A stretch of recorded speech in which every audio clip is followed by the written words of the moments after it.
I got so much motherfucking design on right now. Break it down, bring it back, make it clap. I got 3 old thoughts, new block, where that day. Bitches on my line, and you know. Assalamualaikum teman-teman. Perkenalkan, saya Arga Faruk Al-Ghifari dari kelas 12 Atar A. Pada kesempatan ini, saya akan menjelaskan pengertian tentang semangat beribadah dengan meyakini hari akhir. Pada bab 1 ini, kita akan mempelajari tentang makna iman kepada hari akhir, periode hari akhir, hakikat iman kepada hari akhir, hikmah iman kepada hari akhir, dan menerapkan perilaku mulia. Pengertian hari akhir. Hari akhir merupakan hari kiamat yang diawali dengan pemusnahan alam semesta.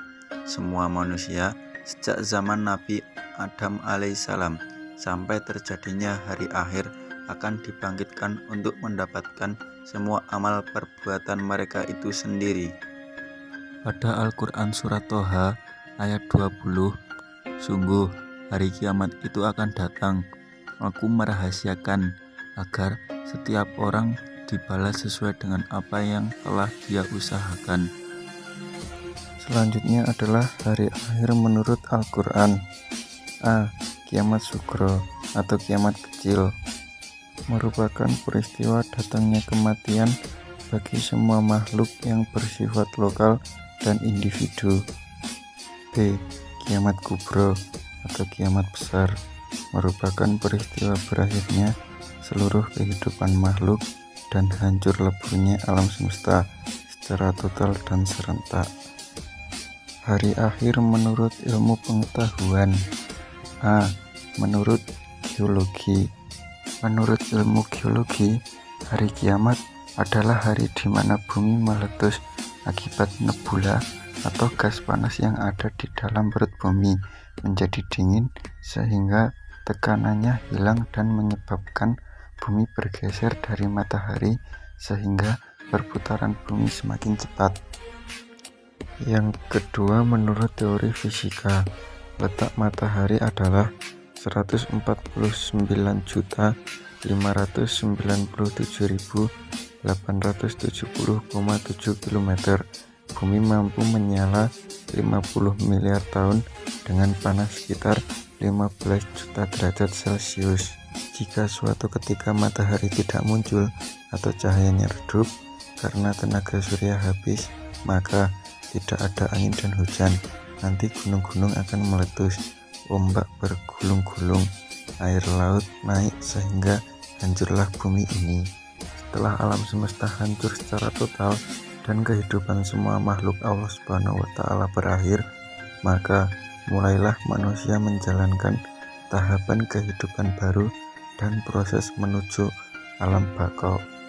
Berikutnya adalah pengertian iman kepada hari akhir. Iman kepada hari akhir adalah percaya dengan penuh keyakinan adanya hidup yang kekal abadi di akhir nanti. Periode hari akhir. 1. Yaumul Ba'ats. Sesudah hancurnya dan musnahnya alam semesta termasuk manusia, terjadilah hari kebangkitan. 2. Yaumul Hasyr. Berkumpulnya manusia setelah dilindungi dari kuburnya masing-masing. 3. Buku catatan.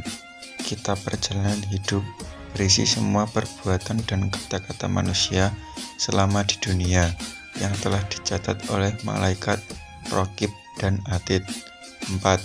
Yaumul Hisab dan Mizan. Yaumul Hisab adalah memperlihatkan semua amalan di akhirat untuk dihisab, dan Yaumul Mizan adalah timbangan yang adil berisi kejahatan dan kejahatan yang telah diperbuat oleh manusia. 5. As-Sirat. Jembatan yang terbentang di atas neraka menuju surga. 6. Yaumul Jaza. Ketika semua manusia menerima semua balasan dari Allah Subhanahu wa Ta'ala. 7. Balasan perbuatan baik dengan surga. Setiap mukmin yang bertakwa kepada Allah akan mendapatkan balasan yaitu berupa surga. 8. Balasan perbuatan buruk dengan neraka Adapun seorang manusia yang selama di dunia hanya melakukan perbuatan jahat, maksiat, dan celaka, maka balasan yang sesuai apa yang dikerjakan pula. Hari akhir. Beriman kepada hari akhir akan menumbuhkan rasa tanggung jawab, yaitu merasa bahwa hidup di dunia ini hanya bersifat sementara saja. Cepat atau lambat, semua manusia pasti akan kembali kepada Allah, dan segala perbuatan mereka selama hidup di dunia akan dipertanggungjawabkan di hadapan Allah. Dengan demikian, hidup yang dijalaninya akan ditempuh dengan sepenuh kehati-hatian serta sikap dan perilaku yang sesuai dengan tuntunan agama. Mengiman hari akhir membuat manusia sadar bahwasanya manusia itu lemah dan kerdil di hadapan Allah. Kesadaran ini diharapkan dapat menghilangkan sikap takabur, egois, sombong, dengki, dan penyakit hati lainnya. Mengenai tanda-tanda datangnya hari akhir adalah menjadikan manusia lebih mawas diri dan tidak lalai terlena urusan dunia maupun kenikmatan dunia, sebab yang abadi hanyalah di akhirat. Sekian dari saya, kurang lebihnya saya ucapkan mohon maaf. Make it clap, I got 3 old thoughts, new guap, where that thing, bitches on my line, and you know